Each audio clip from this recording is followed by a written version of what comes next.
Hey there! Tonight, we're stepping into a different kind of story. Not the shining legend, but the cold, heavy truth beneath the armor. You won't find dragons here or flawless heroes. Just a life built on duty, fear, bruises, and the quiet grind of surviving and steel through battlefields, broken sleep, and the slow fade of glory. If this kind of storytelling helps you rest, feel free to like the video and subscribe, but only if it actually brings you peace. And let me know in the comments where you're listening from and what time it is. It's oddly comforting to know who else is drifting off to the same slow march through history. So, dim the lights. Let the fire in your imagination warm the stone walls. Settle in and let's begin with the making of a knight. You are years old when the path to knighthood begins. Not with a sword, but with a farewell. Your parents, proud and perhaps a touch relieved, send you off to serve in the household of a noble lord. There are no goodbyes written in ink or preserved in keepsakes. Only a pat on the shoulder, a bundle of clothing, and the weight of expectation settling on your small, still growing frame.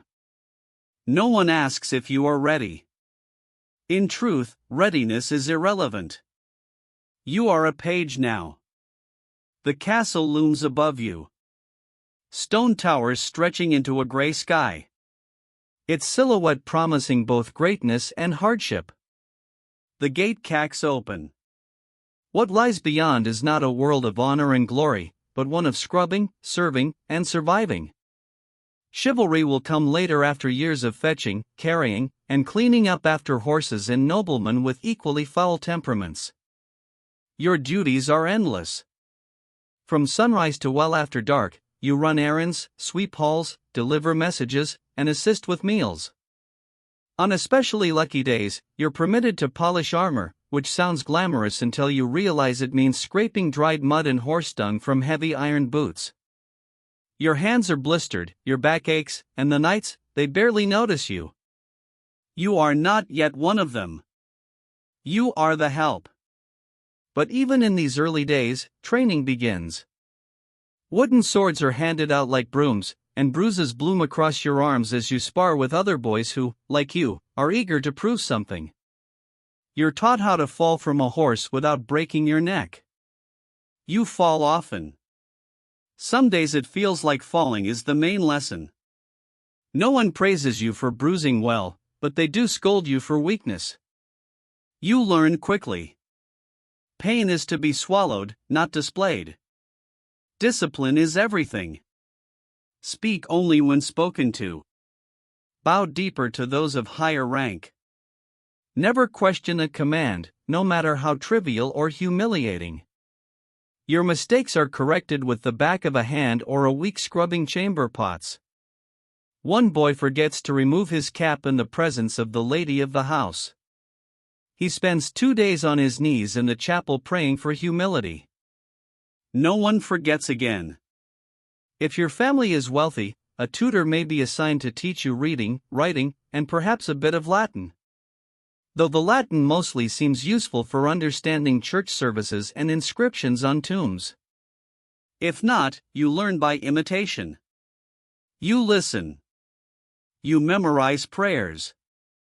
You copy letters with shaky hands when the steward is generous enough to share a scrap of parchment.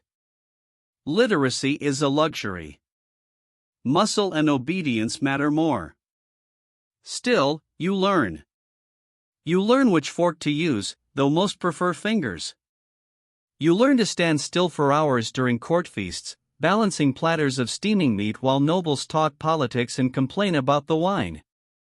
You learn to stay invisible when tempers flare, and to disappear entirely when drunken knights start boasting about past battles.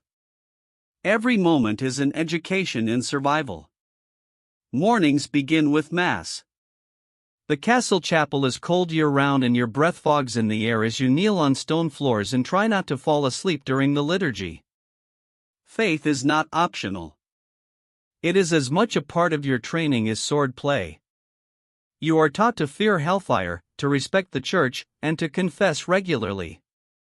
The priests speak of divine purpose, of holy duty. You nod along trying to stay awake. Mostly, you pray not to get sick. There are few remedies and fewer recoveries. Meals are brief affairs, usually consisting of bread, cheese, and meat if you're lucky. Vegetables are suspect. Many believe raw greens cause illness. And so, you develop a steady diet of salted meat and dry crusts. You eat quickly, knowing your next task waits. On rare feast days, there may be roast pig or honeyed oat cakes. These days are remembered for years, like dreams glimpsed through smoke. In the evenings, the hall grows lively. Minstrels sing ballads, recounting tales of Arthur and Roland and saints who slayed dragons. You sit on the edges near the fire trying to catch every word. The songs are meant to inspire, but you are too tired to be moved. You think more of your sore feet than of Kiowa-like deeds. Still something stirs in you. A hope perhaps that someday someone will sing of you. You sleep where you can, often in the servants' quarters, shoulder to shoulder with other boys, on straw pallets that smell of sweat and mildew.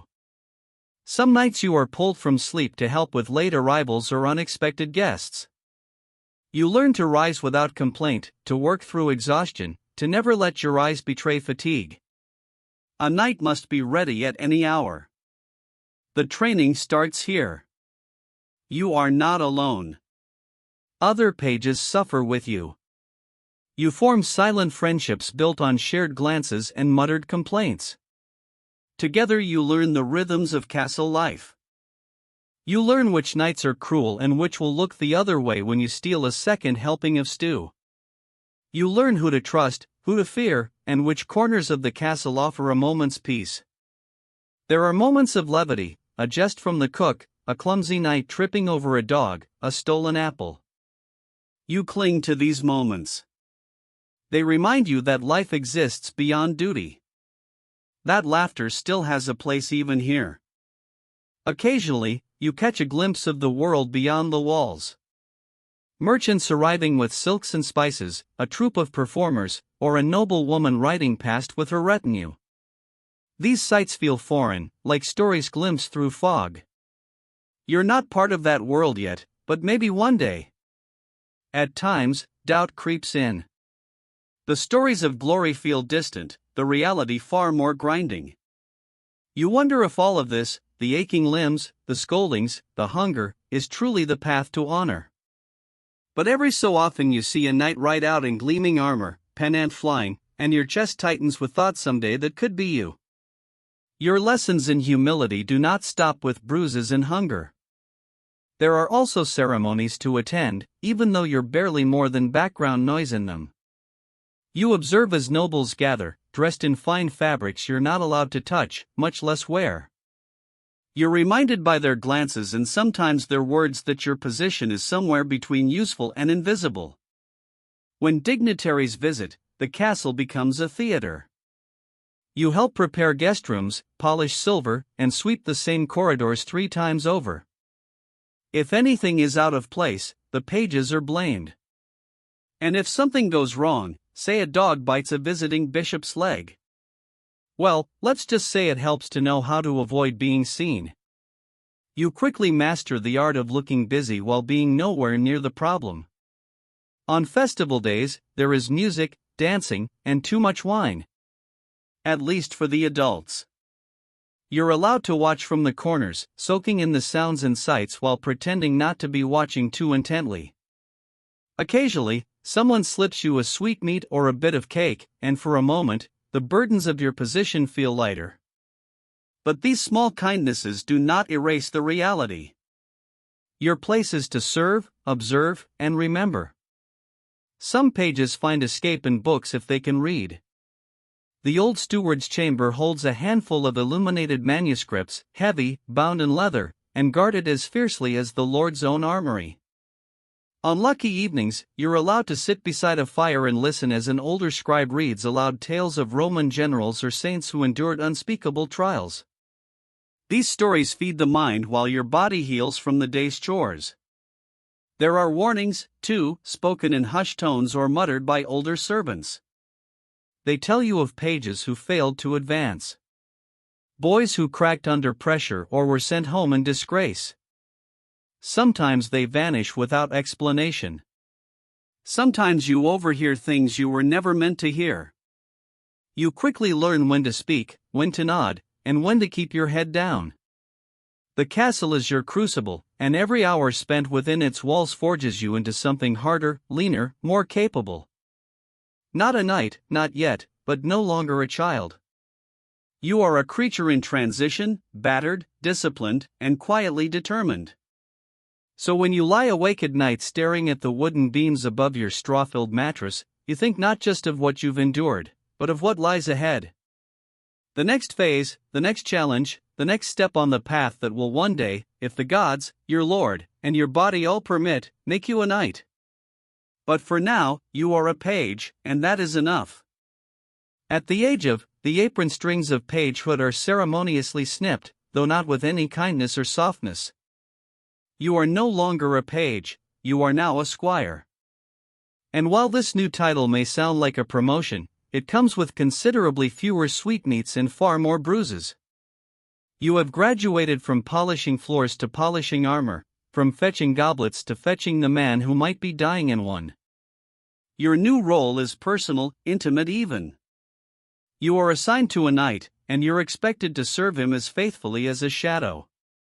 Where he goes, you go. If he rides into battle, you follow. If he falls, you run into the carnage to help him up, risking your own life in the process. You're no longer a child of the castle. You are the squire of a warrior, and your days are shaped by his demands. The physical training increases tenfold. Riding a wearer, for instance, is not the elegant glide you once imagined. These beasts are enormous, bred for power and war, and more temperamental than most noblemen. Mounting them is a small battle in itself. Controlling them, a constant negotiation. Your thighs ache. Your spine jars with every step. Your backside hasn't felt normal since Michaelmas. Sword training intensifies. You now wield live blades, not to kill, but sharp enough to cause concern if your opponent happens to be better rested or less distracted than you. You spar daily, your body covered in bruises that never quite fade before new ones bloom. Every session is an exercise in humility. For every swing you land, you take 3 in return. The knight you serve doesn't expect grace. He expects grit. But perhaps the most tiresome part of your duties is equipment care. Armor, you quickly learn, is not just metal. It is an ecosystem. Sweat, grime, and the occasional slug somehow make their way into the joints of plate mail. You clean it, polish it, inspect every hinge and strap. If the greaves pinch or the helmet visor sticks mid-battle, that's your fault. If your knight dies because you missed a cracked buckle, you'll likely wish you'd died first. Weapons need sharpening daily. Lances must be tested. Shields examined for cracks. Your knight's life and your reputation depends on the absolute precision of your work. No one thanks you when everything goes right, but everyone notices when it doesn't. And then there are tournaments. They were romanticized when you were a page. Colorful affairs of trumpets and cheering maidens. Now you see the blunted swords break bones. You are the one saddling the horse, carrying the lances, wiping the blood from your knight's cheek so he can smile for the crowd. If he wins, you collect the prize money. If he loses, you collect his broken ribs and what remains of his dignity. When real war comes, and it does, you march beside your knight into mud, rain, and uncertainty. Campaigns are long, uncomfortable affairs. Food is scarce. Sleep is scarcer. Your armor, if you have any, chafes in places you didn't know existed. You begin to understand the real meaning of exhaustion when your limbs move only because you know you must. Battle is not glorious.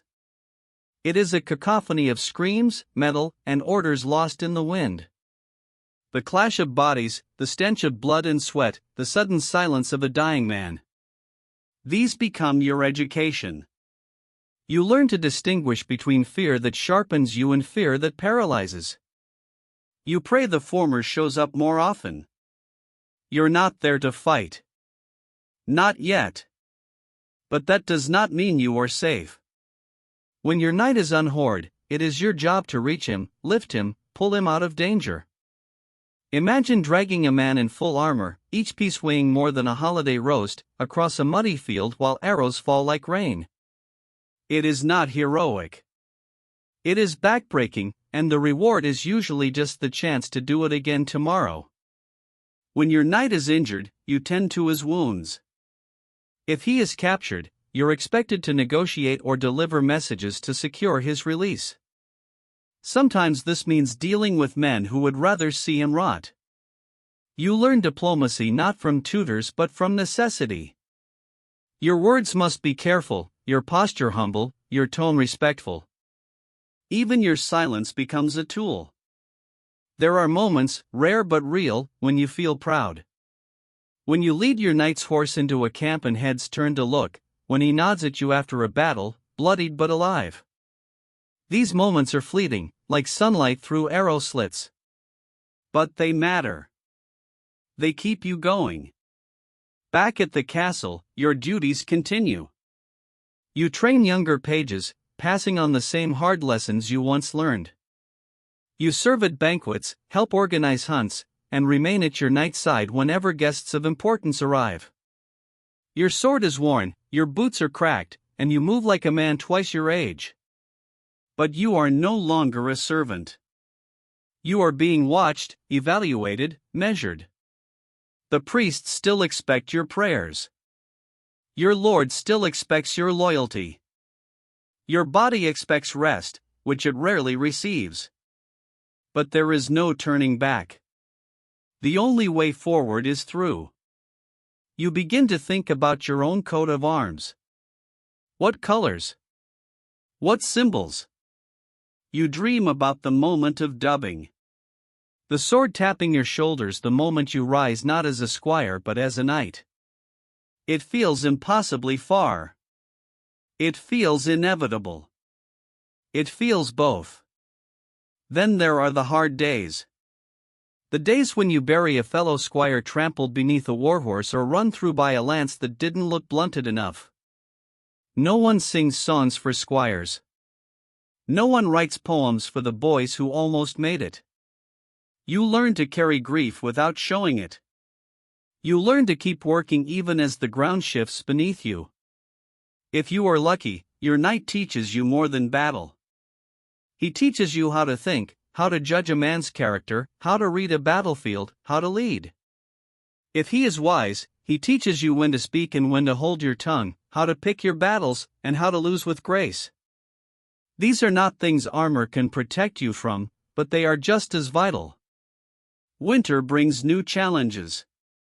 You now understand that a sword is only as effective as the hand that can still feel its hilt. Your fingers crack from cold, and the metal of your knight's armor feels like ice as you buckle it on each morning. Snow turns the training yard into a mire of frozen mud. Horses slip.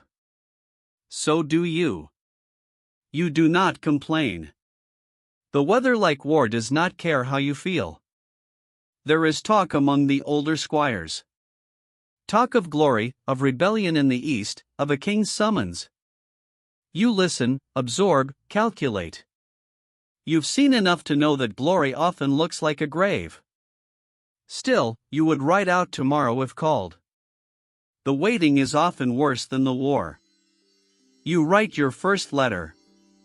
It is stiff, clumsy, and formal. Addressed to your parents if they are still alive and telling them little. You're not even sure where to send it. But writing it feels important. Like anchoring yourself, like proving you're still someone beneath the bruises, sweat, and steel. One night after a feast, your knight drunk on me and nostalgia tells you of his first campaign. He describes the rain, the hunger, the thrill of surviving the charge. Then he grows quiet. He stares into the fire and names 3 men who did not return. You do not speak. You are meant to listen and remember. You practice daily, sometimes in secret. You mimic your knight's stance, his footwork, the way he holds his blade just before a strike. You copy everything hoping that imitation will one day become instinct. You bleed. You limp. You learn. Then one morning without fanfare your name is called. You are to ride with your knight. Not as an observer but as his second. There is no sleep the night before. No sleep is needed. When you mount your horse, you are ready. Not perfect, not fearless, but ready.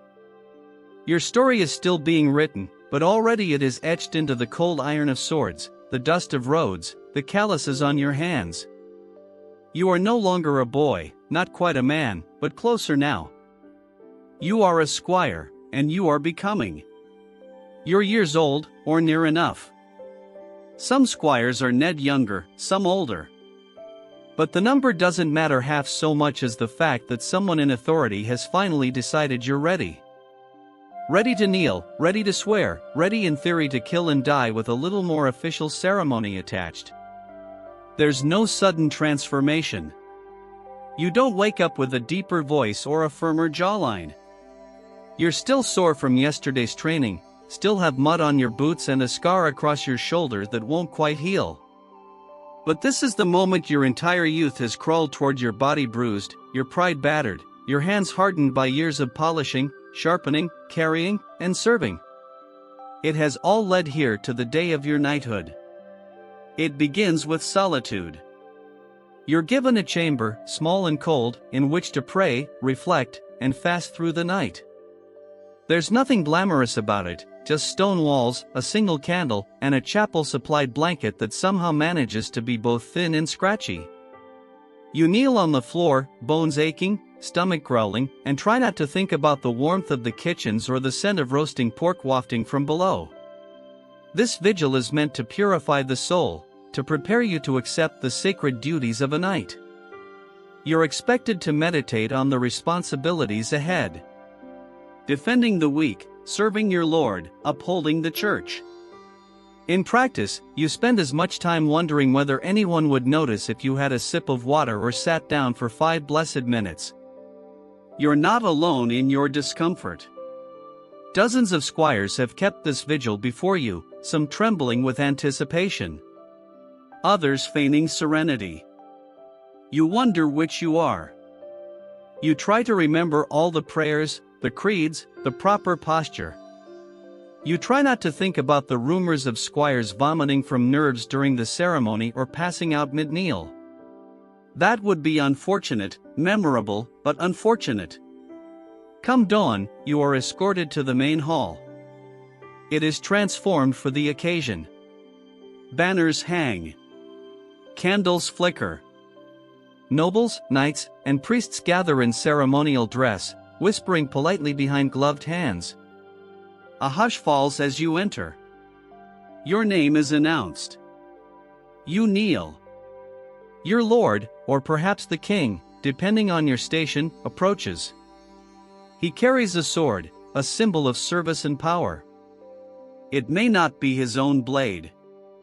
Some lords keep a ceremonial sword just for this purpose. Polished to a mirror shine and never used in battle.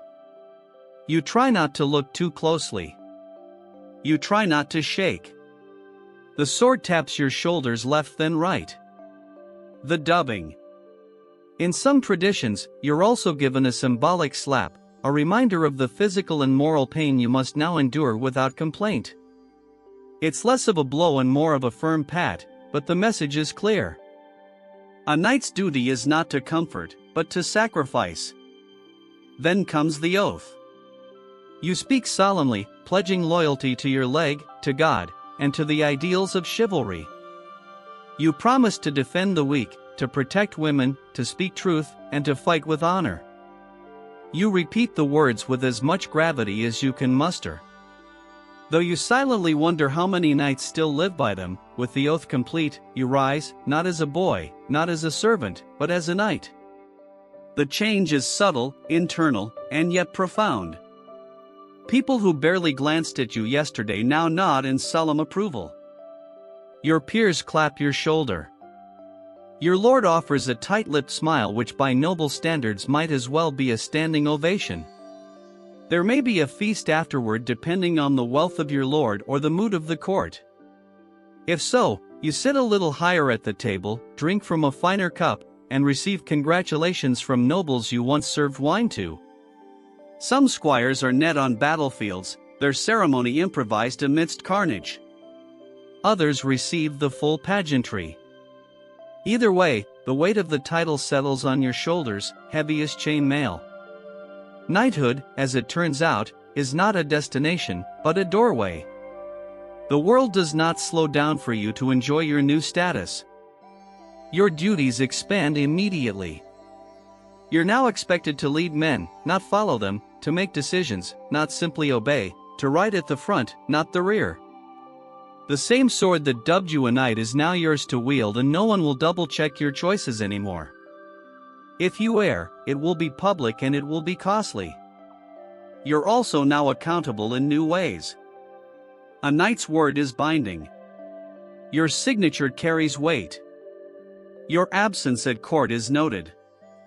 Your presence in church is assumed. If you drink too deeply or speak too freely, it reflects not only on you, but on your household, your banner, and your leech. A slip of the tongue can sour alliances.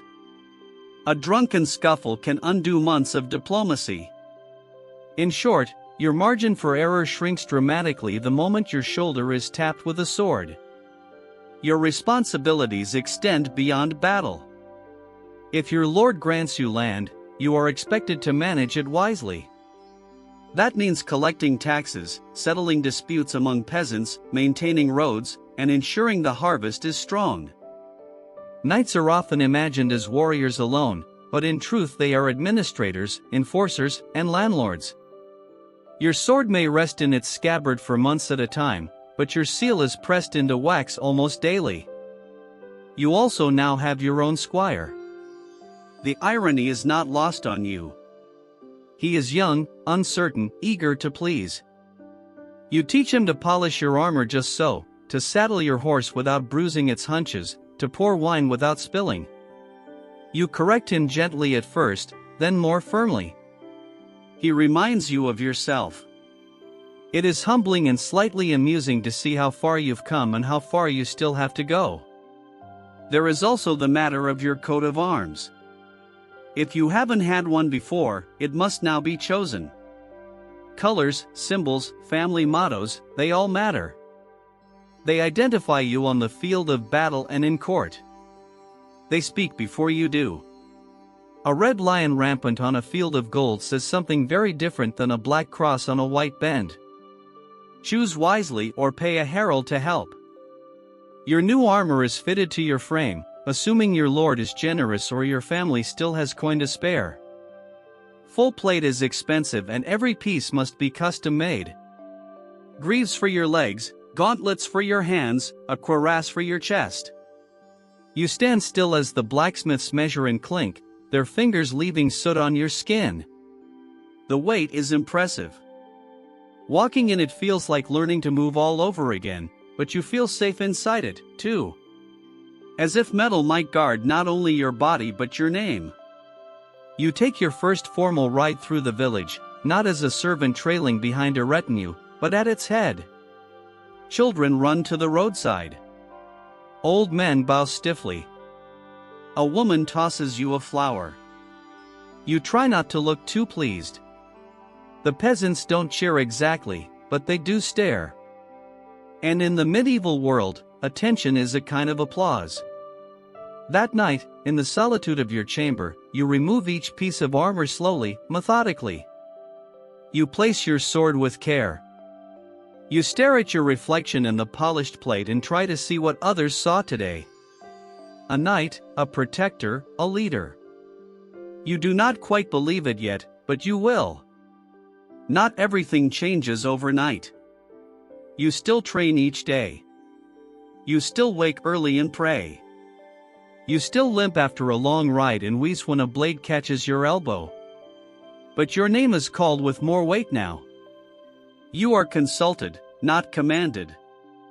The youngest squires eye you with something like awe or fear. Possibly both. War will come again. You know this. And when it does, your position in the vanguard will be expected. No more standing behind a shield wall. No more waiting for orders. You will lead the charge, raise your voice above the din, and be the first to cross the field. If fortune favors you, you may return with honor. If not, your coat of arms will be carried home without you. This is the cost of the accolade. This is the burden of the oath. But still, you are proud, not of your status, but of your survival. You endured the long years, the cold vigils, the humiliation, the training, the fear, and now you wear the title as a second skin. You are a knight, and your real service has only just begun. You do not become a knight and immediately feel powerful. You become a knight, and then you are handed be of steel and told to get on a horse. The first real lesson of knighthood is not how to fight, but how to walk, breathe, and not fall over in your own armor. At first, it's chain mail, of interlocking rings that drapes over your shoulders like an iron tunic. It's not as heavy as it looks, but it clings to you, drags at your limbs, and catches every drop of sweat your body produces beneath it. You wear a padded gambersson quilted linen stuffed with wool or rags, which smells awful after a single skirmish and worse after a week. But it keeps the mail from grinding against your skin like a cheese grater. As warfare evolves, so does your kit. Plate armor begins to replace mail. At first, just a breastplate and greaves.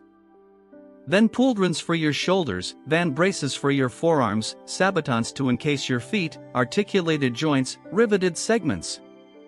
Each edition designed to protect without pinching, though they almost always manage to do both.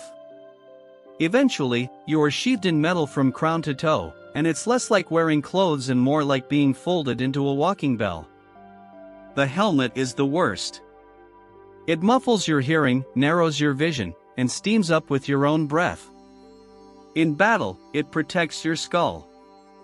Outside of battle, it functions mostly to give you a throbbing headache. Some helms have visors you can lift, which helps with breathing and spitting, though it also makes your face an easier target. Trade-offs are everywhere in armor. Mobility, surprisingly, is not impossible. You can run, squat, mount a horse, even roll if trained well. But everything takes effort. You are not agile. You are deliberate, and you quickly learn to conserve movement like a man counting his last coins. After all, if your opponent wears nothing heavier than boiled leather, he'll be darting around while you resemble a mobile sculpture of a St. George. Then there's the maintenance. Every piece must be cleaned, oiled, inspected. A single rusted rivet can jam a joint. A dented chest plate can buckle under a second blow. Your squire becomes blacksmith's apprentice overnight, scrubbing and hammering late into the evening. If he forgets a strap or fails to fasten your quizzes correctly, you notice painfully and immediately. And let's not forget the weapons. Your sword is your constant companion, but not your only one. It is not the slim rapier of modern imagination, but a broad weighty blade meant for hacking, not fencing. Its edge is kept sharp, but not razor thin, better to survive impact. You carry it at your side, but draw it only when necessary. The sword is both symbol and tool, and in your hand, it becomes an extension of will. Then there's the lance. A knight without a lance is like a fish without gills. Useless in open battle. The lance is not delicate. It is a sharpened pole roughly ft long meant to be couched under your arm and driven like a battering ram into whoever's unlucky enough to be across the field. On horseback, it turns your momentum into deadly force. But it is also unwieldy, easy to miss with, and once broken, mostly good for poking campfires. The mace is a brutal companion. Short, stubby, and blunt. No finesse, no elegance, just a lump of iron on a stick, designed to cave in helmets and crack ribs. Useful when your enemy's armor laughs off blades. When subtlety fails, the mace makes its point with savage clarity. Axes are similar, less common among knights, more typical of mercenaries or those from northern stock. But in close quarters, an axe can hook a shield, split a helm, or drag a man off a horse. It's not considered gentlemanly, but neither, to be fair, is war. Shields serve both offensive and defensive roles. You carry one, usually kite-shaped or heater style, slung across your back or strapped to your forearm. It bears your coat of arms. A bright splash of symbolism amidst the mud and smoke. You learn to punch with it, to deflect, to absorb force. A good shield might save your life. A bad one might become your coffin lid. Siege weapons are a different beast altogether. Catapults, trebuchets, and battering rams handled by engineers and lower soldiers. You observe them more than operate them, unless you're particularly unlucky, but you'll learn to fear them. No armor can save you from a boulder. When battle comes, your kit is both savior and prison. On the charge, you ride with couched lance, shield raised, visor down. Your world becomes a tunnel of noise and blur. Impact is sudden and absolute. You hit or are hit. You fall or you do not. And if you do fall, it is up to someone else. Perhaps your squire to drag you clear before the trampling begins. After the charge, if you are still upright, comes the melee. Sword drawn, you engage man to man. It is not graceful. It is a mess of grunts, blood, and clanging steel. You swing, you block, you pray. You aim not for heroics, but for joints. Armpits behind the knees, visor slits, the weak points. Every knight has them. And if you don't find theirs, they'll find yours. In the aftermath, assuming you survive, you learn the lesser-known role of a knight repairman. You remove your armor piece by piece, every dent and scratch telling its own small story. If a rivet snapped or a strap tore, it's noted, recorded, and mended. Your sword is cleaned, inspected, re-oiled. Every weapon dulled must be sharpened. You don't sleep until your gear is ready again because next time it could mean your life. You begin to appreciate the subtle differences between good steel and bad. You learn the smiths by name. The balance of a sword, the weight of a shield, the line where a helmet should rest against your brow, all become second nature. You grow fussy about details that once seemed trivial. The type of leather used in your gauntlets, the weight distribution of a new axe, the way a visor latches shut. Some knights personalize their equipment with flair, engraved pommels, crests etched into breastplates, gilt inlays. You may do the same if coin and vanity permit. But beneath the ornament lies the same brutal reality. Armor is not costume. It is coffin prevention. There are downsides, of course. Armor is expensive. Your share of spoils from war or tournaments often vanishes into repairs and replacements. And then there's the matter of heat. Summer in a full suit of plate is like walking inside a forge, especially in the midday sun. You sweat buckets, faint if you're not careful, and attract flies with all the grace of a walking roast. Despite it all, you come to trust your gear like a second skin. You've tested it under arrow fire. You felt the jolt of a mace strike echo through your ribs and known the armor did its job. It protects, yes, but it also transforms. You walk taller in it. People part when they see you coming. Children point. Commoners bow. And yet you know this. The steel does not make you invincible. It merely postpones the inevitable. You can fight well, prepare thoroughly, wear the finest forged suit in Christendom, and still fall to a lucky spear thrust or a well-placed arrow. A knight's tools buy time, not certainty. When you remove your gear at night, you do so slowly, reverently. Each strap undone, each piece lifted away leaves you smaller, lighter, vulnerable. Beneath it all, you're still just flesh, bruised, stiff, and aching. And it's in those quiet moments with your sword across your lap and your armor cooling on the stand that you truly understand what it means to be a knight. You're not made of steel. You just wear it well. And so each day begins with the familiar ritual. Lifting, strapping, adjusting, checking. Your squire tightens the buckles and hands you your gauntlets, his eyes scanning for wear, for weakness. You nod silently and step once more into the shell of your profession. Because no matter how tired you are or how many scars line your ribs, you are still needed, still bound to ride out, to raise your shield to stand between danger and those who cannot. This is the life you've built plate by plate, blade by blade. This is the weight you chose to carry, and you carry it well. You were told there was a code, a shining noble creed to live by. Chivalry they called it. The very word sparkled with promise like polished armor in morning light. It was meant to define what it was to be a knight. Bravery, courtesy, honor, protection of the weak, reverence for the church, a lofty ideal written in elegant scripts, and praised from pulpit and poet alike. And then you rode into your first battle, watched a man in full heraldic splendor trample a retreating soldier, and realized the code is more of a suggestion. Chivalry in theory is a code of conduct, a moral compass for those who carry swords rooted in Christian values and feudal loyalty. It began as a way to temper violence with virtue. The church, ever anxious about the havoc wrought by idle knights, took pains to transform you from a hired blade into a holy defender. You were not simply to fight, but to fight rightly in practice.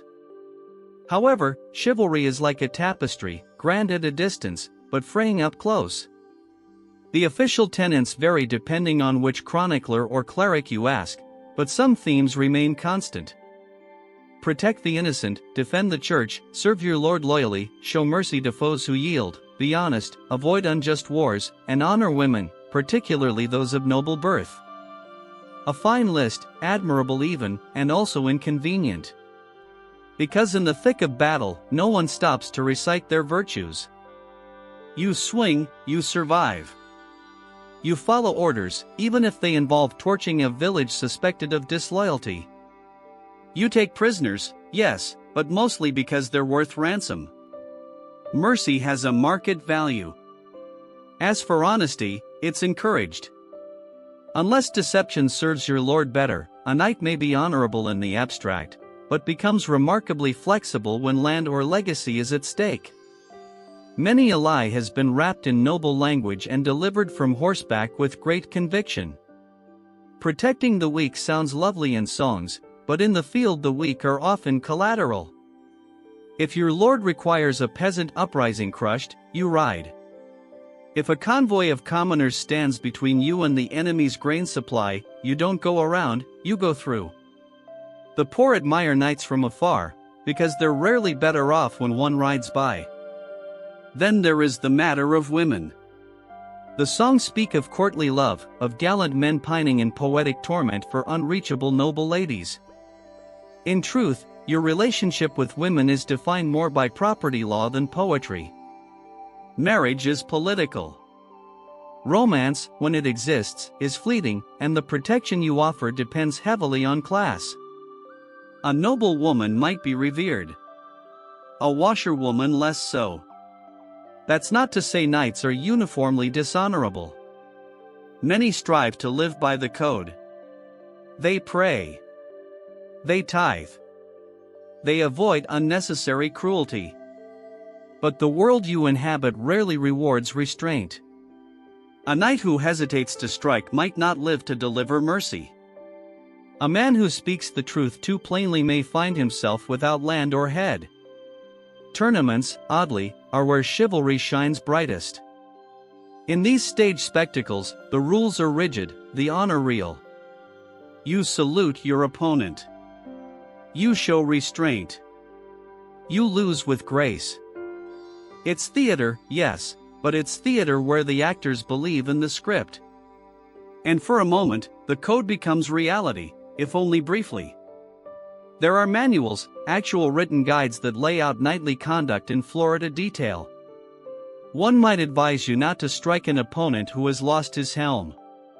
Another might say that if a lady drops her glove, you should retrieve it without stepping on it or staring too long at her ankles. The church writes its own rules, more focused on piety. Attend Mass, confess sins, avoid gluttony, and above all, never forget who sanctioned your right to kill. These manuals are read aloud in courts and training halls. Some squires memorize them. Others nod politely and return to sword drills. In truth, the code is interpreted differently in every household. Some lords emphasize loyalty. Others demand ferocity. A few take chivalry so seriously they disown sons for showing cowardice. Others knight boys who haven't seen a day of battle simply for the right marriage alliance. What you learn over time is that chivalry is not a sword to wield. It's a mirror. Some polish it daily. Others shatter it for convenience. You yourself try to follow the spirit if not the letter. You help your squire when no one's watching. You spare an enemy who's yielded, though your comrade's jay. You ride back to a burning hamlet to escort a limping peasant out because her child clutches your leg and says, "Please." These moments stay with you longer than most victories. They cost little. They feel like something old, something sacred. And yet no bard will ever sing of them. Chivalry, you discovers, is not about grand gestures. It's about small decisions made when no one is looking. It's about being decent in a profession built around destruction. It's about knowing you are a weapon and choosing sometimes not to strike. Still, the tension never vanishes. You kneel before a bishop one day and torture granary the next. You cradle a wounded comrade, then trample a fleeing footman who happens to be in the way. You write your name beneath a pledge to honor and restraint, then sign orders that send starving men to their deaths. You begin to understand that the code of chivalry is less a shield and more a compass. It doesn't stop you from getting lost. It just gives you something to check when the fog sets in. Some days that's enough. In the quieter hours, you reflect on the contradictions. The songs you once memorized speak of knights who slayed beasts and rescued virgins. Your life, meanwhile, consists of tax disputes, bloody marches, and aching knees. You were promised glory. You were handed logistics. And yet you don't resent it.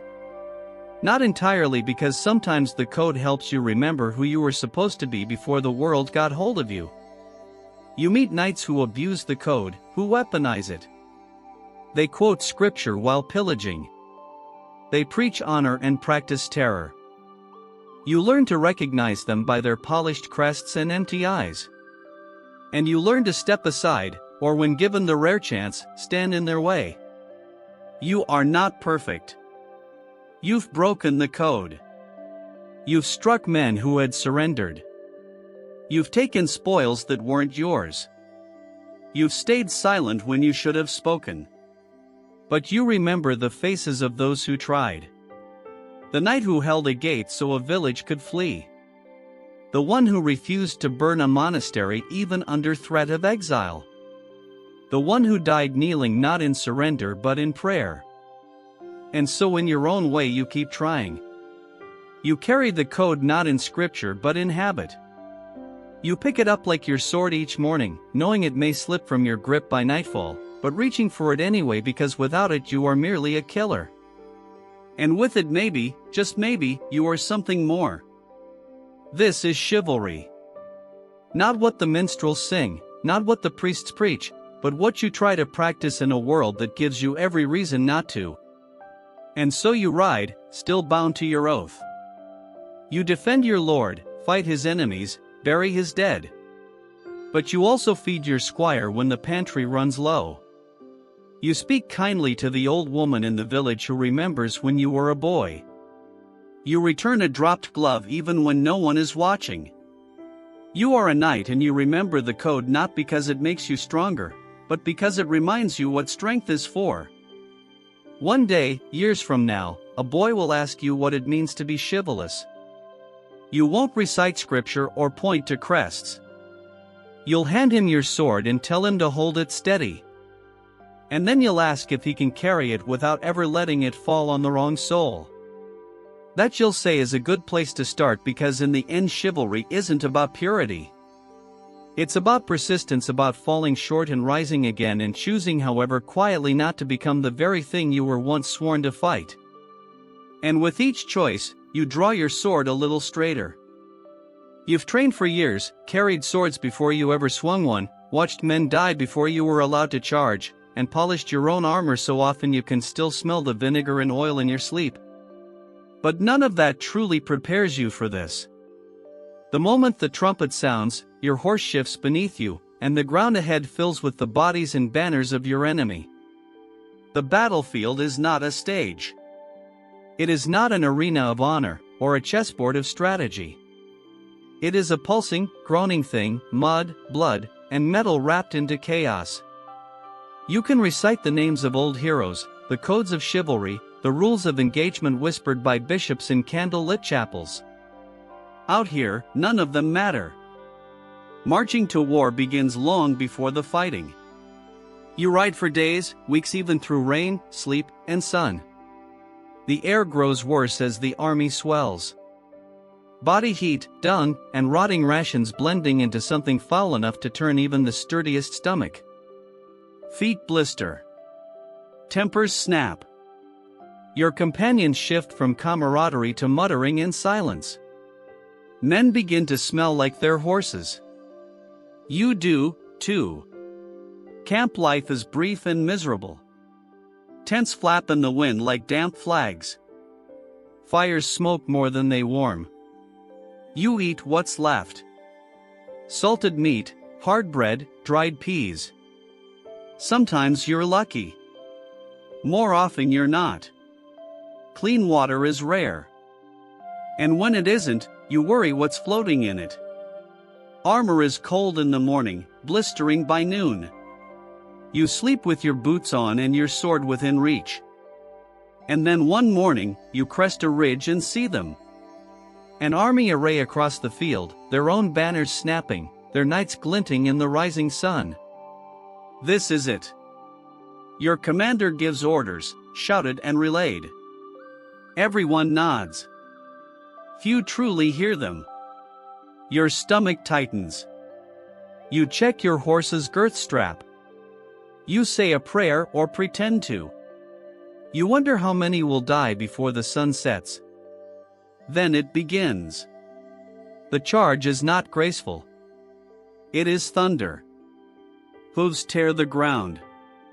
Lances lower. And every heartbeat counts down to impact. You aim your weapon and hope the man opposite you is slightly slower. Slightly more afraid.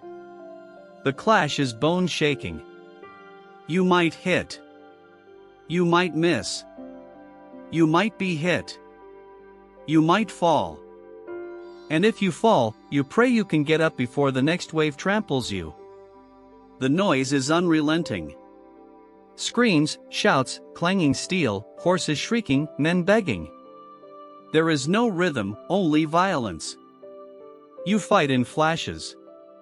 A blade swings near your head. You duck. A man lunges. Your sword blocks without thought. An axe strikes your shield. You feel the shock in your teeth. You do not think in terms of heroism. You think in terms of inches. Every step forward might be your last. Every moment you remain standing is a small miracle. And all the while mud clings to your boots, blood slicks your grip, and the air tastes of iron and ash. There are no clean victories. Even if you survive, you've likely killed someone face to face. Looked into their eyes, seen their fear, felt their last breath on your face. No one teaches you how to live with that. Sometimes you lose your footing. A blow knocks you down. Your visor jars loose and suddenly the world above you is a blur of hooves and blades. You flail, crawl, push yourself to standing. If your armor catches in the mud, you're a turtle on its back. If your squire finds you in time, he might pull you free. If not, well, there are worse ways to die than being forgotten. You catch glimpses of others. Knights unhorsed, peasants impaled, banners falling. You recognize faces, friends, comrades. They're gone in an instant, replaced by another swinging sword. There's no time to mourn, only time to breathe and swing again. Sometimes the melee collapses into confusion. Orders become meaningless. Lines dissolve. You find yourself beside men you don't recognize. Enemies mistaken for allies and vice versa. In those moments, the battlefield becomes its truest form. Not a clash of nations or ideologies, but a storm of survival. If you live, it ends not with trumpets, but with exhaustion. Your arms ache. Your ears ring. Your horse, if still alive, is foaming and trembling. You stagger back to camp, strip your armor with shaking hands, and stare at your blooded gloves. You hope it's not your own. You're not sure. Later you walk the field.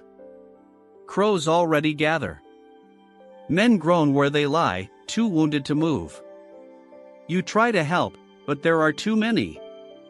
Some you leave with water. Some with a whispered prayer. Some you finish because it is kinder. Your boots soak through with blood. You stop noticing the smell. Lutters are already at work.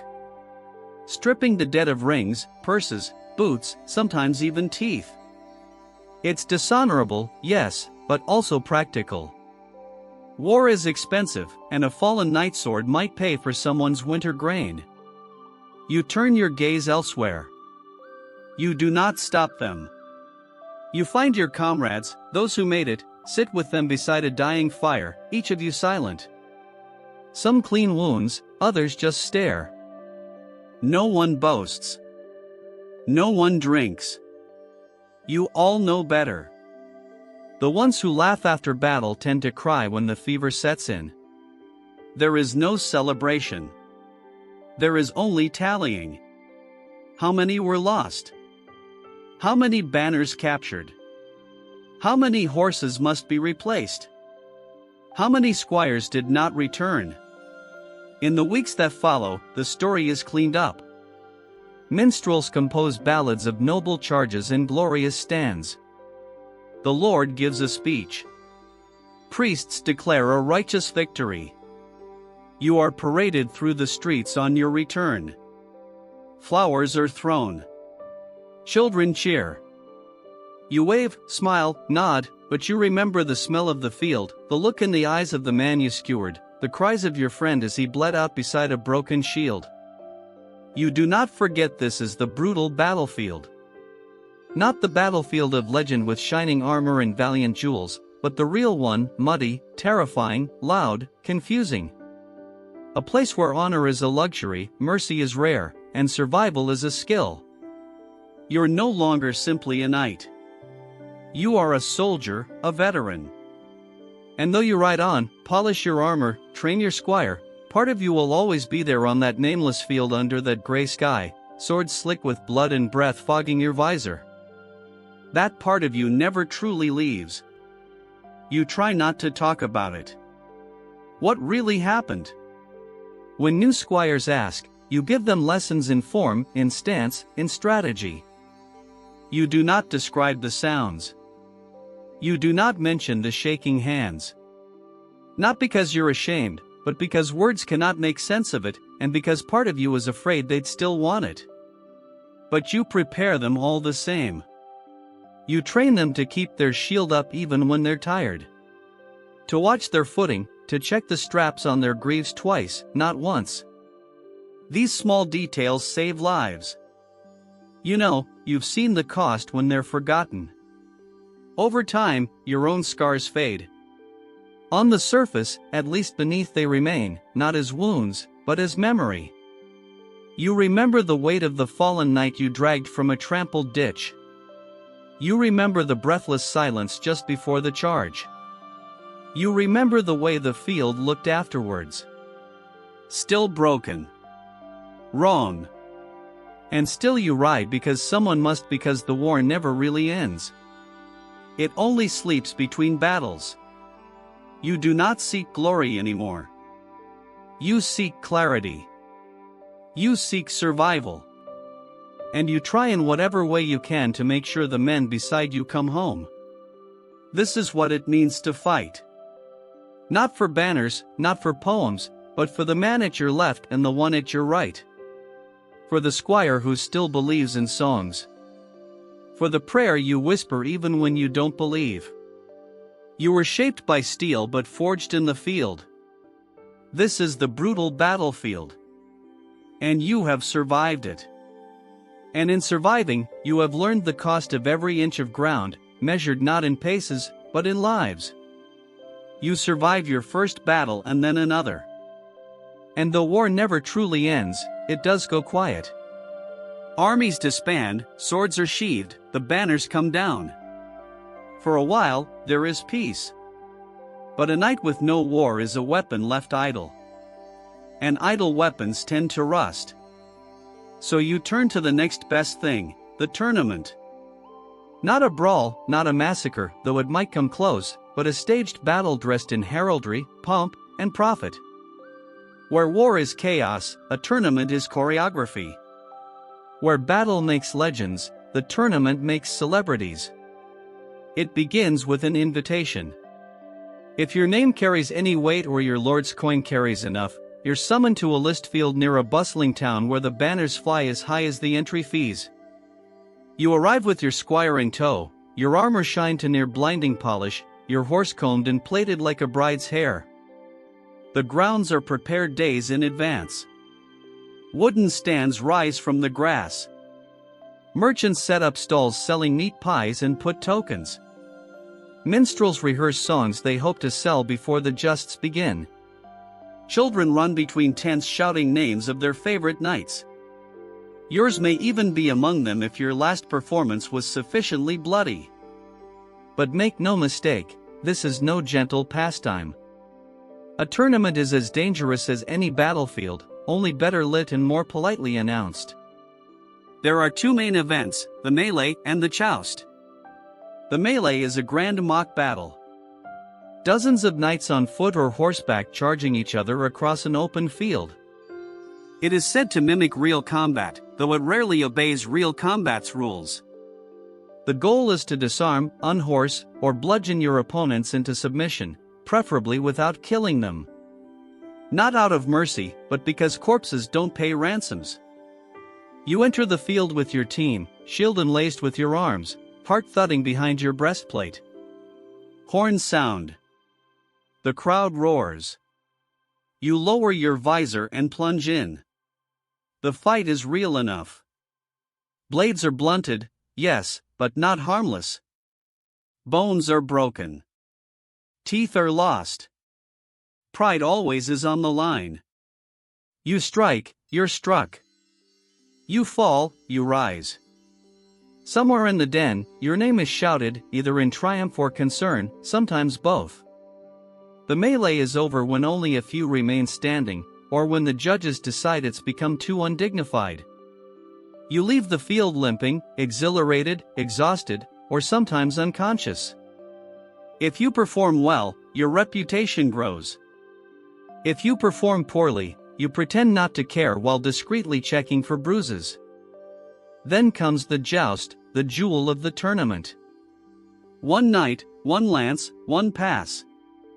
The tilt rail separates you from your opponent, and both of you thunder forward on horseback, trying to shatter your lance on the other's shield, helm, or chest. Points are awarded. Helmets are dented. Occasionally, ribs are cracked. More than one knight has died beneath the applause of the crowd. There is spectacle to it. Enough ceremony to rival a wedding. Your name is announced. Trumpets sound. A lady ties a ribbon to your lance. You bow to the stands, salute your opponent, and take your place at the end of the tilt yard. Then the flag drops and all that pageantry disappears beneath the pounding of hooves and the narrowing of your world into the tip of your lance and the target ahead. When you hit cleanly, the crack of impact echoes like thunder. Splinters explode. The crowd cheers. If you're thrown, you hit the earth hard and lie there long enough to remember that mud has no chivalry. Victory brings coin. And more importantly, notice lords watch from the stands, scanning for talent, potential, or marriageable fame. If you impress the right person, your fortunes can change overnight. If you make a name for yourself, you may find yourself invited to bigger circuits, tournaments in Paris, London, or Rome, or at least the stories say so. But not all justs are equal. Some are friendly, honor-bound, and carefully judged. Others are bloodier, more corrupt. There are whispered tales of knights bribing marshals, sabotaging armor, or switching lances to unblunted tips. And every tournament has its share of bad blood, feuds reignited, insults answered with steel. Then there are the injuries. Dislocated shoulders, shattered wrists, concussions. You learn quickly not to remove your helmet until you're sure your ears are still working. Even spectators are not always safe. A splintered lance once flew into the stands and took out a merchant's eye. He still comes to watch every year from the other side. Outside the arena, the tournament is a fair ground. Traders hawk everything from relics to roasted chestnuts. Scribes sell poems composed on the spot. Apprentices jewel with sticks in the mud while mimicking your name. At night bonfires crackle, ale flows freely, and minstrels sing songs that exaggerate every blow landed and every favor won. If you've earned a few bruises, you might at least earn a few verses. The nobles host feasts. You attend cleaned and laced into a doublet that fits like punishment. You bow. You drink. You endure conversation. A lady might ask about your technique, though her interest may have less to do with lances and more to do with inheritance or scandal or both. Tournaments are also a place for politics. Alliances are struck, rivalries flare, and lords make quiet wages behind their goblets. A win on the field can lead to a contract, a vassalage, or a sudden engagement. A loss, on the other hand, might be remembered long after your ribs have healed. For all their glitter, tournaments are expensive. Entry fees, armor repairs, horse care, tents, and bribes. It all adds up. A poorly managed campaign can leave you poorer than when you arrived. Some knights take loans. Some sell off land. A few turn to less savory methods. Gambling, extortion, even rigging matches. Still, you return. You always return because there's a thrill to it, a pulse that nothing else matches. Because the crowd remembers your name. Because a good tournament win can do what 5 years of border patrol cannot. It lifts you. It announces you. It makes you visible. And in a world where power rests in perception, visibility is everything. You write in, you fight, you bleed, you bow, and when you win, you smile with broken lips. Because for one fleeting moment, you are not just a servant in steel. You are the main event. You are not at war, but you are in combat. This is the tournament circuit, and you are still standing. By the end of the week, your body is a ledger of bruises, scratches, and indignities. Your squire works late into the night restoring your kit. You spend the evening swishing watered wine, pretending your shoulder doesn't throb with every breath. A blackened eye makes you interesting company at supper. The limp adds character.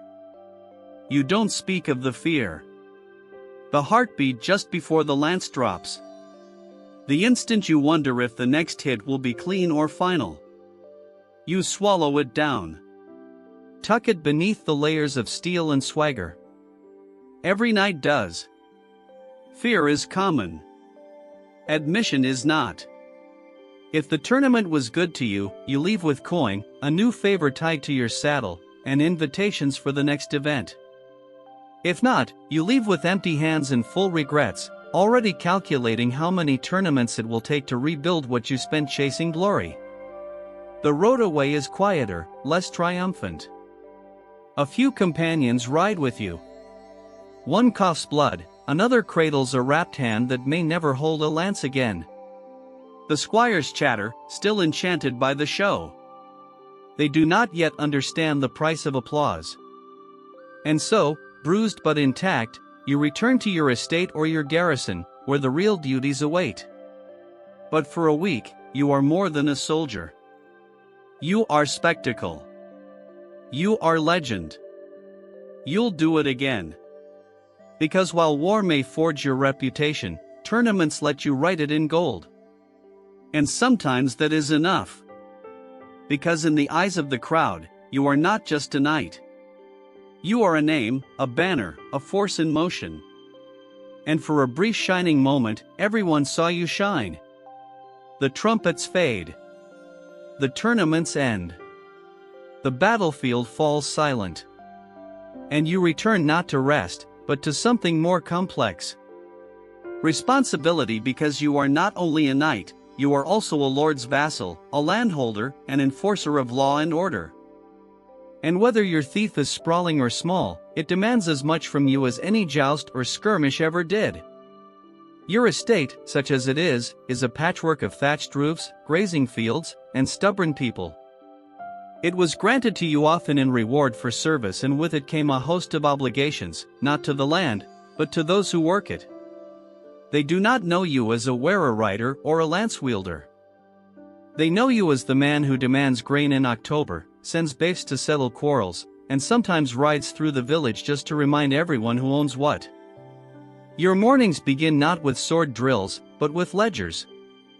Your steward rattles off figures, bushels harvested, taxes collected, debts outstanding. You nod like you understand, though half the time you don't. There's always a shortfall. A pig vanished, a crop failed, someone died with coins still owed. The solution invariably involves more paperwork and fewer pigs. Then come the petitioners. Peasants sue at your hall to air grievances. He stole my goose. Her cow trampled my barley. Their son struck mine with a stick. You sit beneath a banner bearing your arms, listening with the weariness of a man who's faced arrows and would prefer them to this. Justice must be swift or at least loud. You nod. You fine. You send men to inspect fences. The villagers shuffle out, mostly satisfied. You hope. Disputes between peasants are one thing. Disputes between your men at arms are worse. When two armed retainers argue over boundaries or livestock, swords rattle. You must step in, not as a fellow knight, but as their master, firm, even-handed, a man of authority. It's a delicate thing, projecting strength without escalating tempers. You manage mostly. You also collect taxes, grain, wool, coin, or goods in kind. These are tallied, stored, and forwarded up the chain to your leg lord. Some of it you keep to pay your men and maintain your household. Some vanishes into the hands of clerks, never to be seen again. You suspect a fraction feeds the bishop's cellar or funds your lord's latest embroidery habit, but questioning the chain of feudal economy is like questioning gravity. You nod, sign, and send the ox cart on its way. Inspections follow. You own fields, riding slowly between rows of barley and flax. You speak to the reeve, the village-appointed overseer, who informs you of labor shortages and brewing discontent. You pretend not to hear the mutters from the hedge, about rents, about levies, about your fine new scabbard that probably cost more than a plow.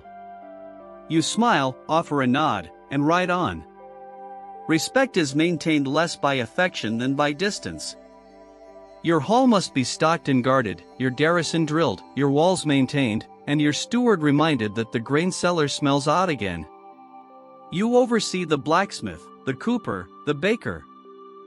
You approve repairs to the millstone, arrange timber for winter, and once a month host a feast for local tenants to keep up the illusion that everyone is cheerful and loyalty is mutual. You arbitrate marriages, approve apprenticeship contracts, and on occasion deliver punishment. Thieves may lose fingers. Poachers might pay in coin or days of labor. There are gallows, but you rarely use them. They're more useful as symbols than tools. Still, when necessary, you remind the village what happens when law is ignored. The church is ever present. A priest serves your estate, and you contribute to his chapel's upkeep, lest your name find its way into a sermon. You attend Mass, confess sins you vaguely regret, and make donations that conveniently match your most recent misdeed. Piety, after all, is easier in coin than in conduct. Even your household requires managing. Your servants rotate between loyalty, incompetence, and mild insubordination. The cook is furious about the flour quality. The stable hand swears the hay shipment is late again. One of your chambermaids is scandalously friendly with a visiting knight, and you must pretend not to notice unless it causes a child, or worse, a rumor. Your squire needs training still, always. He forgets your saddle straps, leaves your swordunch during rain. Once he polished your boots with lard, you scold him, train him, threaten to send him to the monastery, then end the day praising his effort with a nod. That's all the boy really wants. Your wife, if you have one, runs her own part of the estate, organizing the kitchens, managing servants, keeping accounts. She is as sharp as your sword and twice as terrifying when crossed. She reminds you when rents are due, when your cousin's widow expects a letter, and that the priest caught you dozing during Mass again. You learn to listen. You also learn never to suggest she host the next feast without preparing for a 3-day argument about table linen. In times of famine, your role becomes one of reluctant judge and reluctant beggar. You appeal to your lord for relief while rationing what little you have. You know that if the people starve, the manna weakens. A dead peasantry tills no fields. So you offer just enough to keep them working and just enough to keep their envy from turning to rebellion. In times of plenty, you are generous, but visibly so. Bread handed out at the chapel door. Coins tossed during feast days. It is not charity. It is theater. It keeps order. The peasants call you my lord, but you're not quite sure whether it's respect, resentment, or resignation. Likely all three. They bow low, but you see the flickers of judgment in their eyes. You ride past them, heavy in your saddle, armor gleaming. You are their protector. You are their tax. You are their judge and sometimes their executioner. Occasionally you host visiting knights or minor nobles. These visits are equal parts hospitality and hostage negotiation. You must appear wealthy but not wasteful, powerful but not threatening. A wrong word about the king's taxes could brand you disloyal. A poorly cooked pigeon could insult your guest's cousin, who happens to be an earl. You walk a knife's edge of politeness, pageantry, and performance. But it isn't all caution and governance. There are quiet moments. You ride alone at dawn through dew-wet fields, nodding to shepherds who've been up longer than you. You sit by the hearth in winter and listen to your steward mumble accounts while the fire cracks behind him. You share a drink with your sergeant at arms. Both of you old enough to admit your backs ache more than they used to. You are lord of your manor, but also its captive. You cannot leave for long. Bandits might strike. The grain might rot. Your cousin might try to press a claim. Even a trip to court feels like abandoning a child to nurse itself. And when you return, something is always broken. A gate, a contract, a fence, a nose. Still there is pride in it. Not in the power, but in the structure. You keep this place standing. You feed 100 mouths. You settle disputes before they boil into feuds. You remember names. You attend baptisms, funerals, and harvest dances. You kneel beside the dying and sign contracts for the newlywed. You are woven into the land's rhythm, into its heartbeat. This is the other life of a knight. Not glory, not gore, but governance. And though it will never be sung by minstrels or carved into stone, you know the truth. A knight's blade defends his name, but his estate keeps it alive. Because in the end, when the sword is sheathed and the war drums fade, it is not your victories that remain. It is your land, your people, and the fragile peace you hold together, one decision at a time. When the halls fall quiet, the ledges are closed, and your sword is back on its rack. You're left with something less discussed and poorly romanticized, your private life. You'd think after tournaments, campaigns, and estate matters that you'd collapse each night into dreamless slumber. You'd be wrong. Rest is elusive. Comfort is intermittent. The truth is, sleep is a luxury in a knight's world, and one that must often be negotiated. Your bed is not the downfield paradise of later centuries. It's a wooden frame stuffed with straw or wool, covered in linen that smells faintly of dust and fatigue. You share it perhaps with a spouse or alone, or occasionally with your armor spread out to dry beside you, ticking softly as the heat leaves the metal. You do not sleep through the night. That isn't how things work. You sleep in shifts broken by prayers, patrols, and old wounds that ache more as the hearth burns low. Some nights you're summoned to settle a dispute in the barracks. Other times you simply lie awake replaying a tilt that went badly or wondering whether the steward lied about the granary again. But it's not all gloom. There is laughter too and warmth that does not come from fire. Your hall is more than a court of judgment. It's your half, your theater, your lounge. Minstrels sing by the fire. A bard may be passing through and recite tales of distant wars or love-struck princes. You know the endings already. You enjoy them anyway. Familiarity is its own comfort. Games are played. Dice, chess, backgammon. You cheat occasionally when no one's looking. Or you lose grandly, blaming the firelight or the drink or the suspicious angle of the table. Your companions groan, laugh, and pour more wine. The feasts, when they come, are rowdy affairs, not grand like a royal banquet, but full of noise and roast meat of ale spilled on floor rushes and laughter that echoes up the rafters. You sit at the high table, but not far from the half. You drink with your men, toast your squire, throw the occasional bone to the hounds beneath the bench. A juggler might perform, or a fool. His jokes barely veiled insults about local clergy or visiting nobles. You laugh louder than necessary, if only to show the guests that yes, you can take a joke. It's a fragile peace maintained by roast pork and stale bread. Sometimes the evenings are more subdued. A servant plays the lute. Your wife embroiders, humming a half-remembered hymn. You nod off in the chair by the fire, only to wake when the logs collapse in a burst of sparks. For a moment, everything is still. Your household sleeps early. The servants rise before the sun, so they vanish quickly. Your squire lingers, hoping for praise or advice, or just not wanting to go back to the straw mat beside the armory. You send him off gently. He's earned his rest, even if you haven't. You might wander the manor at night. Old habits from years on campaign. Checking locks, peering into shadows, listening for anything amiss. You don't expect to find anything. But sometimes you just need to move, to feel the floor under your boots and remind yourself you're still here and the fire is still lit and the walls are still yours. When storms roll in, sleep becomes nearly impossible. Wind howls through the shuttered windows. Rafters groan.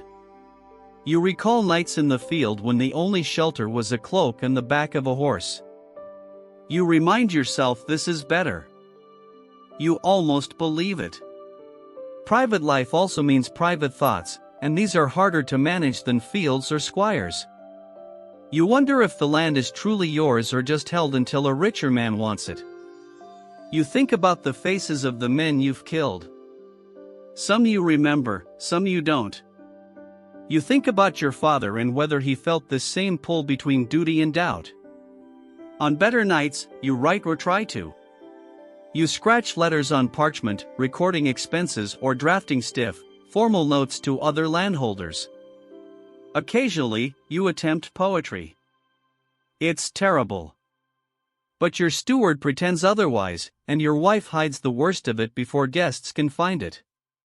When guests do arrive, your private life vanishes. Everything becomes performance. The hall is cleaned. The good wine is brought out. You laugh at the same joke twice and endure stories about hawks that flew higher and horses that ran faster than any in your stable. You nod. You flatter. You endure.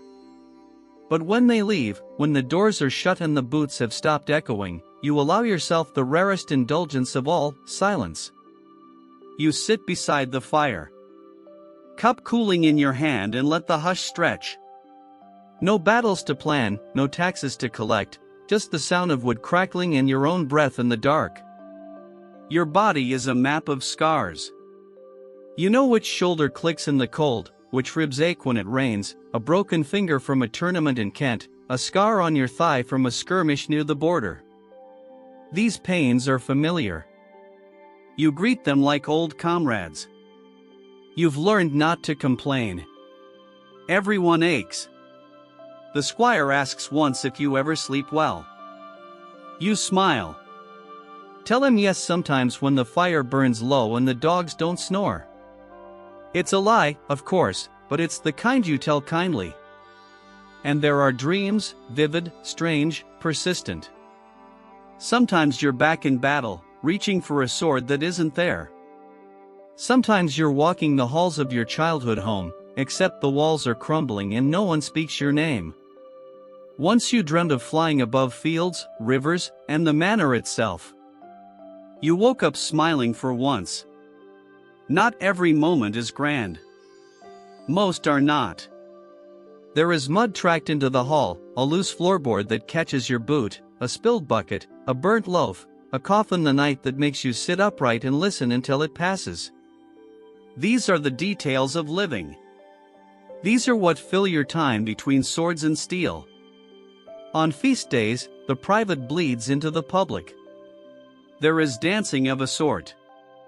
You watch more than you participate, but sometimes you're pulled into a circle, clapping along to a song that's older than the church itself. You step stiffly, laugh at your own footwork, and your wife laughs louder. The servants smile, if only for a moment. You give gifts, bread, cheese, sometimes coin. Children chase each other through the yard while the elders sit in the sun and pretend their knees don't ache. For an afternoon, no one is taxed, judged, or summoned. You watch, not as a lord, not even as a knight, but as a man. Just a man quietly grateful. Your dog rests its head on your boot. You scratch behind his ears and let your shoulders sink. You're tired, but not in the way battle tires you. This is a deeper ache. The kind that comes from carrying not just weapons, but people, place, and purpose. And still you do it because there is a rhythm here. A strange stubborn peace between duties. Not comfort, not ease, but something closer to meaning. This is the private life of a knight. And it is harder to master than war. Because though the chronicles record your battles and your banners, it is these quieter hours, half-forgotten songs, unfinished letters, the hush of a sleeping hall, that truly tell the story of who you were. You rise with the dawn, joints aching, the cold seeping deeper than it used to. The steward greets you with a nod. The squire follows, quieter than he was in years past. Nothing feels unusual at first until you step outside and realize something has shifted. It's not in the air or the weather, but in the rhythm of the world itself, fewer hooves on the road, fewer hands raised in salute. The banners are still there, but they hang lower than they once did. Your role, once essential, now feels ceremonial. You still ride out, still wear the armor, still train the lads who come up through the ranks with fire in their eyes. But even they look past you now to the engineers sketching strange machines, or the captains drilling rows of men with pikes and gunpowder. The future no longer rides a warhorse. The first time you see the musket fired in anger, it feels like a mistake. There's no nobility in it. No dance, no jewel, just a bang, a puff of smoke, and a man down. You watch it from a hill, flanked by your men, and say nothing. Later, you clean your sword anyway. Habit perhaps, or defiance. The Lord, who summoned you once for every border skirmish, now sends word only in winter. Requests for grain tallies, for tax rolls, for reports on tenant movement. The battles still happen, but they are led by men with maps, not mail. Your presence is a formality. Your council, polite tradition at court, the great knights gather less frequently. The old names, the ones you memorized as a squire, fade from conversation. Those who remain arrive slower, their crests more faded. You share nods, not words. No one wants to say aloud what you all know. Your armor, once polished weekly, gathers dust between uses. The squire still oils it more out of reverence than need. It's heavy now, not just in weight, but in memory. Each dent recalls a skirmish. Each rivet a day spent living a life now fading into myth. You wear it still sometimes for ceremonies, for parades. Once a boy asked if it was real. You no longer correct them when they call it old-fashioned. The pageantry remains, though even it begins to crack. Feast days are quieter. Fewer nobles attend. Fewer heralds call out names with the gusto they once had. The songs still praise the days of knights, but always in past tense. You listen, nod, raise a cup. You smile when they glance at you during verses that begin with, "In days of why." In private, you walk the grounds of your estate and watch your tenants at work. They till with newer tools now. Some have coins stamped with the king's face. Others carry paper, permits, receipts, even letters. As literacy seeps into the soil, the blacksmith's son wants to be a clerk. The miller's daughter talks of schooling. These are good things, you tell yourself, but they come with a whisper. You are no longer what boys wish to become. You still train them, still swing the sword, but it is harder now. Your shoulder stiffens in the cold. Your breath shortens on uphill rides. The blade feels longer, though it is not. You grunt more when rising. And the squire, now grown, looks at you the way you once looked at your own master. Half with respect, half with readiness. Even the battles you call to feel different. You no longer ride in the vanguard. You're asked to observe, to advise. Your role is one of wisdom, not action. And while you appreciate the respect, a part of you still aches to charge, to feel the ground quake beneath your mount. You understand now, of course, the age of the knight is ending, not with a roar, but with a series of sighs. Gunpowder does not care for bloodlines. Formations do not care for honor.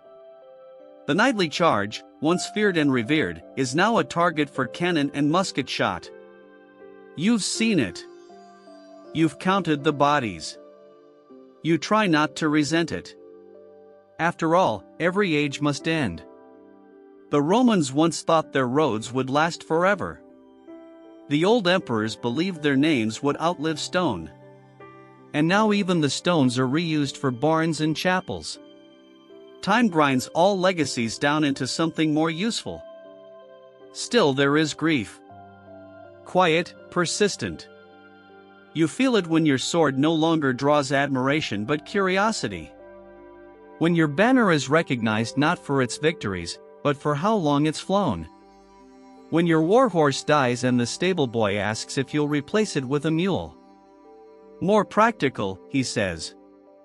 You tell yourself that you are lucky. You lived.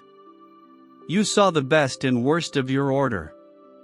You earned your land, your name, your seat at the high table. You made it home. Not everyone did. Sometimes you take the long road past the old battlefield. It's farmland now. Quiet. There's a grove where the archers once stood. A ridge where the cavalry assembled. You dismount and walk it. Boots sinking in soft earth. There's a marker stone weathered and crooked. No one remembers the names carved there. You do. At night, the dreams come more frequently. Not always nightmares, though some are, but vivid flashes of moments you'd thought long buried. A lance shattering, a comrade's laugh, the exact shade of sky above a foreign field. You wake cold and wonder why memory feels sharper than your blade. You write more now, not orders or reports, but reflections. You try to capture what it was like. The weight of armor before dawn. The tension before a tilt. The smell of the field after rain. You want to record what it felt like to be a knight. Not in legend, but in truth. You're not sure who it's for. Maybe the boy who will find it in a chest one day. Maybe no one. Visitors still come. They ask questions. Was it glorious? Was it honorable? You answer carefully sometimes on good days. But it was also cold and loud and lonely. You tell them that knighthood was service. Service to a lord, to a land, to an ideal. And sometimes when the wind was right, it felt like something greater. You walk with a cane now. The squire, full grown, walks beside you and tries not to look worried. He calls you sir. Still, you allow it. It costs nothing. And it reminds you that even if the age is ending, you are still its echo. You pass your sword to him one evening. Not in ceremony, just in quiet. He takes it with both hands, eyes wide. He doesn't say thank you. He doesn't have to. And so you fade, not in shame, but in rhythm. The halls grow quieter. The half burns lower. Your duties lessen. The land continues. The people work. And in the stillness between seasons, you feel something like peace. Let the bards sing of dragons and jewels. Let the painters render shining charges and golden spurs. You remember the cold mornings, the crooked smiles, the cracked ribs and cracked jokes, the smell of wet horse, and the taste of cheap ale. That too was knighthood. And it was enough. You don't know what the world will become, only that it will become. Castles will crumble. Cannons will roar. The old ways will be folded into new books, new rules, new uniforms. But perhaps in some chapel or court, a tapestry will still hang and a child will point to the figure in the corner, the one in battered mail, and ask, "Who is that?" And maybe, just maybe, someone will remember. Not the battles, not the banners, but the man. That will be enough.